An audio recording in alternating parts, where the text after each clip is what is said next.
Welcome back to Energetically You. This is season 2, and I'm so excited that you're here.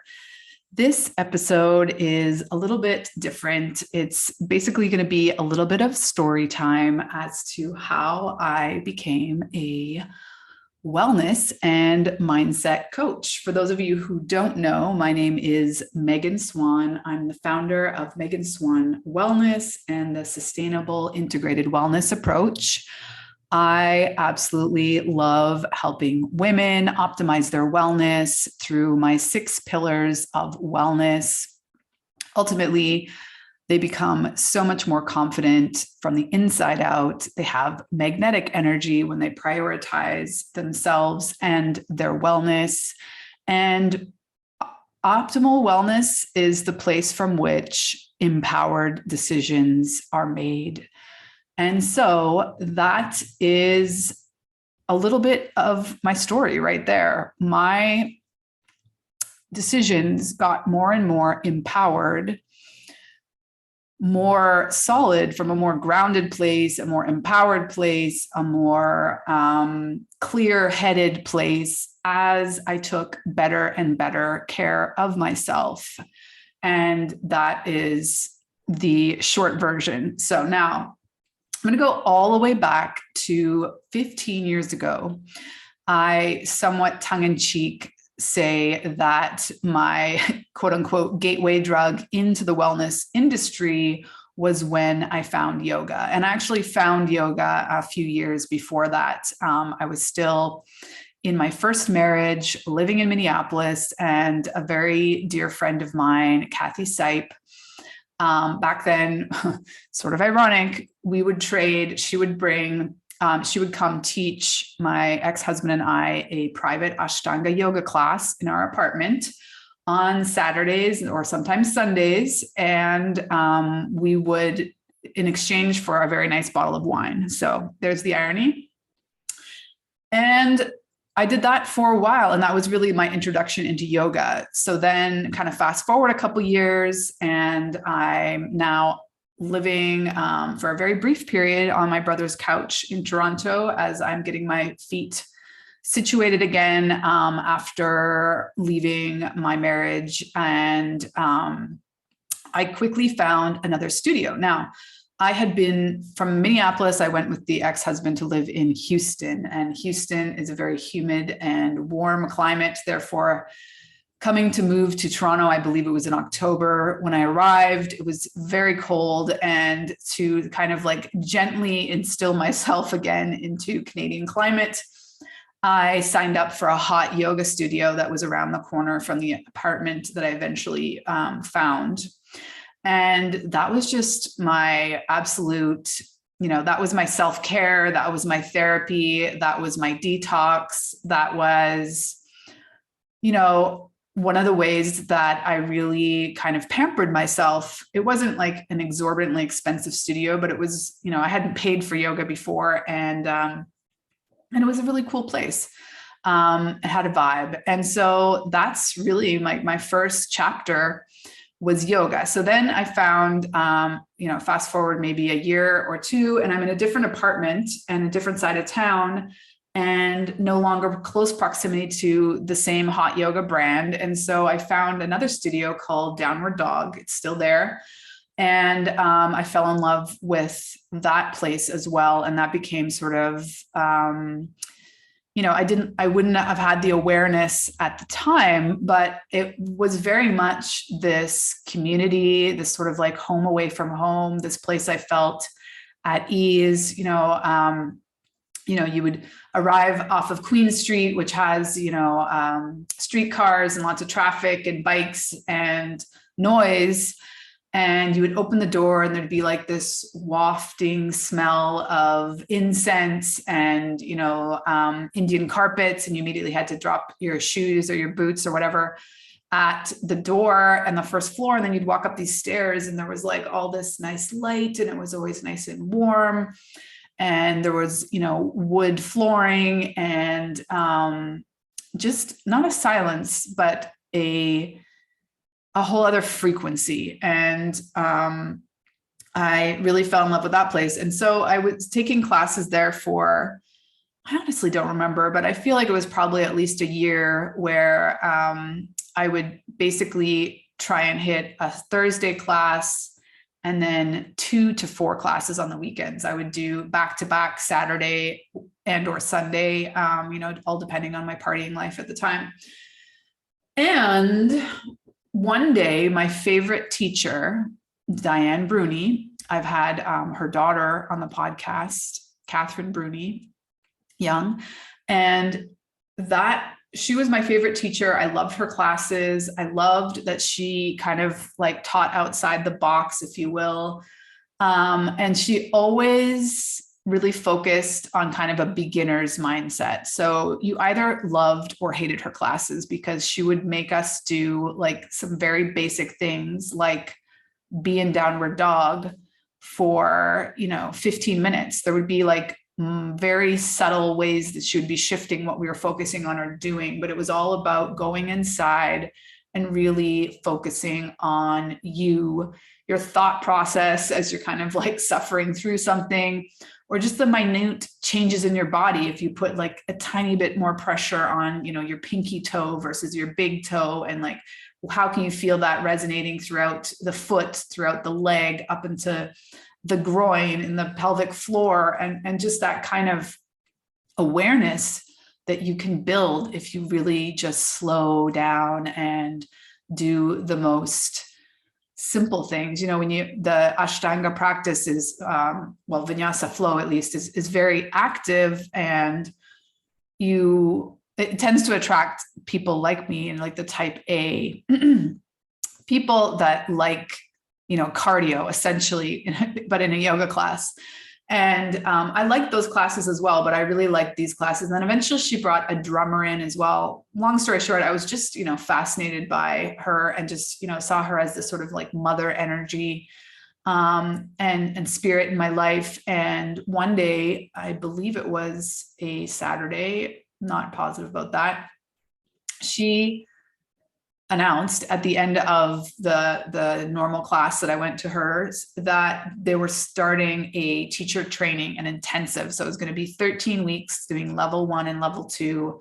And, basically every waking hour that wasn't like a business hour. So people that had, 9 to 5 jobs could still do it. But it would be so intense. So I believe it was Wednesday, Thursday, Friday evenings, and then all day Saturday, all day Sunday for 13 weeks. And it just intrigued me. And so I listened to all of the details about it. And then I stayed back after to, pull her aside and ask, do you think my practice is up to it? And, she said, well, yes, it is. But also like, that's not the point. The point is, are you committed to the practice? Are you committed to the, journey of the yoga practice? Because ultimately it's lifelong. And also, you can, these two, level 1 and level 2, well, level 1 for sure is really just designed for the practitioner that wants like a much deeper dive into the practice. It wasn't until we hit the level 2 stuff that it was teaching us how to teach. And, that can maybe be a whole other podcast on the interesting yoga teacher training industry as it is. But this one was really special. And honestly, they never did it again. It was all 4 of the owners at the time. There were 2 downward dog studios, one at the beaches in Toronto and one on Queen Street. And there were 4 owners. No, I lied. There were 5 owners, I think, or, it's hard to say because, so there was Ron and Marla, and they're a couple. So I'm not sure if Marla was, technically one of the owners, or it was just through Ron. And then there were 2 Davids and Diane. And so everyone had a very unique teaching style, but everyone had like decades of practice behind them. They'd all been to India to study under Iyengar and do the whole like traditional Indian yoga, pilgrimage type thing. And, they were well informed, and they all had, sort of their idiosyncrasies and opinions about about Ashtanga yoga, about the yoga industry, about how things needed to be done. Some were more dogmatic than others. And Diane, of course, was the least dogmatic of all of them. And, was kind of like beating her own drum, even at that point. And so, yeah, I did this 13-week teacher training, and it changed my life. And it wasn't, the other day I was being interviewed on a podcast, and it actually made me reflect that was the first experience I had with any sort of sobriety, because for 13 weeks, I changed my diet. So I ate vegan for 13 weeks. I stopped drinking for 13 weeks, and I was doing like 25 plus hours of yoga a week. Not to mention all the theory and the studying and the chanting and the breathing and the meditation. And so you can just imagine, like, it transformed my mind, body, and soul. And I wouldn't have realized it at the time, like how profound that decision was, that shift, that transformation, that experience. And from there, like, I just had a different point of view of a lot of things. And however, at the time, I can tell you, looking back, like, it wasn't a clear, like, I wasn't connecting those dots quite yet. Like, I understood that I really was focusing more on, like, that I felt physically better. I'd always had this ongoing, bronchitis, the chronic bronchitis that would pop up seasonally. That was gone. I had developed asthma when I lived in Europe. That was gone. I completely changed my perspective on, like, what I wanted to eat. I did bring back, some dairy into my life, but I stopped. Up until that point in my life, I'd always drunk a lot of milk. That was like how I grew up as a kid. I love skim milk, and I drank it like water. And so after hearing, like, the Ayurvedic professional's opinion on what milk is and why, adults shouldn't be drinking it, I was just, quite honestly, kind of disgusted, and I completely cut it out of my diet from then on. And I credit that largely to the fact that I no longer had allergies. I no longer had this bronchitis, and because we all know that milk essentially produces mucus in the body. So it just, like, cleared up all these things. Not to mention, I had this new sort of empowered place from which I was, making decisions in my life at the time. But I was still, like, on a lot of tracks, if you will, that I wasn't considering at that exact moment of getting off of. However, I knew that I was going to start dabbling and teaching yoga part-time. And so I probably did that for maybe 6 months, maybe it was up to a year.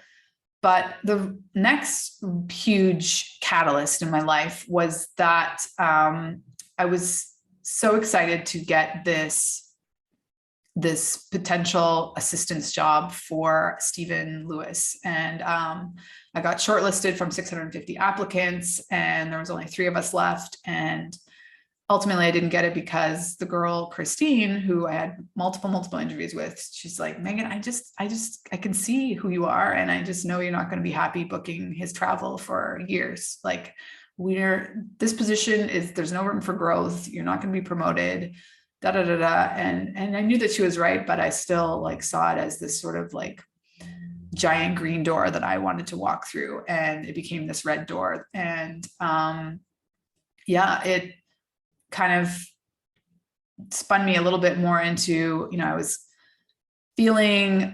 was clear that I didn't want to do my current job for the rest of my life. I was working for a think tank that specialized in preventing genocide, and it had a course, and it did really important, essential work. But ultimately, it was there was a lot of dynamics in the organization, and also, it's just the same thing. It wasn't like this room to grow, and I could see, like, living these very tragic human rights atrocities in the case of genocide, obviously, but trying to make a difference in the non-for-profit industry by seeking out, sort of like a mid-level lifetime position. It was just becoming clear to me as I got more and more in tune to how these big international non-for-profits work, and essentially, what their overhead is, and what percentage of the funds raised actually goes to the victims or the cause that they're working on, and all these things. And I'm not saying that I'm sure in some situations that it could be done better, but it just wasn't what I imagined it was going to be. And I was getting depressed, essentially. And then my relationship, the one major relationship I had after my first husband, it was kind of this on again, off again. And he kept saying like he didn't want to commit because he's going to go travel the world. And so at some point it just occurred to me, you know what? Like, I think I might go travel the world. And that was mostly sparked by this other major catalyst. Me and talking tangents. So story time. I'm going to try and keep this under 20 minutes. We'll see how it goes. And so the story there is that my mom and her husband, David, always go to Mexico, or did pre-pandemic. Every March, they went to Puerto Vallarta and rented an apartment on the beach. And there's like a little community there, lots of expats, Canadians. Some of them live there. Some of them all come, they're snowbirds. And they invited me down. That happened to be the year I was turning 30, and they could see that I was really upset I didn't get the Stephen Lewis gig. And, I'd been applying to the other jobs.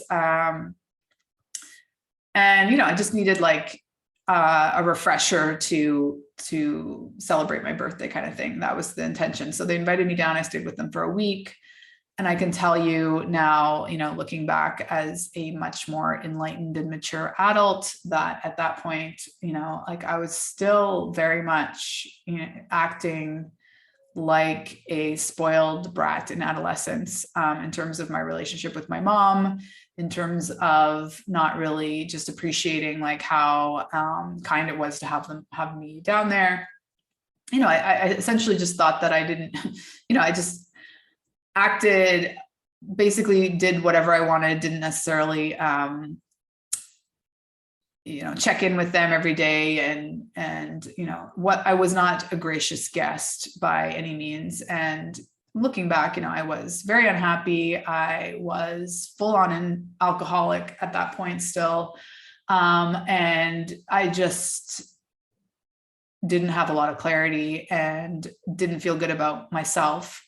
But I did have an experience on a dance floor where, I quickly made some, friends in Vallarta, some of our local, my mom's dear friend who she went to university with, and his partner have an extensive community of friends. And so I kind of like went out with them one night and met other people, and one thing led to another. And I was out all night and went to many gay clubs and danced. And it was just at that moment that I had this moment of clarity where I hadn't felt like that level of freedom or feeling like myself, like feeling like the self I had felt like before the whole history with my ex-husband had started, where I had just started to try. I had just been like, it had almost been a decade, like 8 years, where I'd been editing myself. I'd been trying to fit into, first the ex-husband and then the other partner's expectations of who an ideal partner, what she looks like, in so many senses. And I'd completely forgotten, who I was and what I wanted and what felt innate and like intuitively right for me. And so it all, I'm boiling it down to a simple story as possible, but a lot of that happened, a lot of that reflection. So I came back to Toronto after that trip, convinced I needed to move to Mexico, which sounded crazy for many reasons. One of which, it was the middle of the H1N1 pandemic. No one was going to Mexico. And because I also didn't really have much of a plan. My plan was to get a certification to teach English. I already had the certification to teach yoga. I was so inspired by Elizabeth Gilbert's Eat, Pray, Love. As you all know, I was like obsessed with that book. And I'm like, fuck it, I'm going to go on my own Eat, Pray, Love. And, somewhat due to this clarity that I knew that I didn't want to be doing all the things I was doing in Toronto. I knew at 30, I had no major relationship there. I didn't have kids. I had really nothing holding me geographically to that place at that point in time. And if something had, developed and I had more roots there, it might be difficult or impossible in the future to make such a crazy decision. And so I just made it. And my plan was to travel, like backpack through Mexico, figure out what city I wanted to spend a year teaching English in. And then I was going to go teach in Bali. In my mind, probably more likely to be teaching yoga in Bali, but I didn't know. And then I would see where the universe was going to take me, right? And long story short, 12, almost 13 years ago, 13 years now, I'm still here in Mexico. And if you're interested, send me an email so I know that you are liking these story time podcasts, and I will do a whole episode.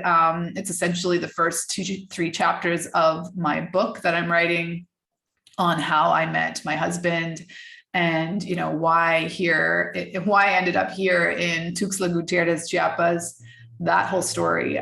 But staying true to the topic of how I became a wellness and mindset coach, I'm going to jump now to the fact that I, fell in love with my now husband.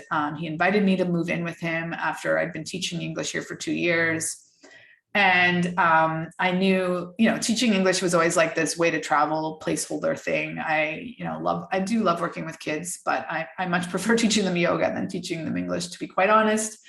And I'm not, I am very clear that I don't want to be teaching children for the rest of my life. I'm happy to do it once in a while, but I didn't want that to be my career by any means.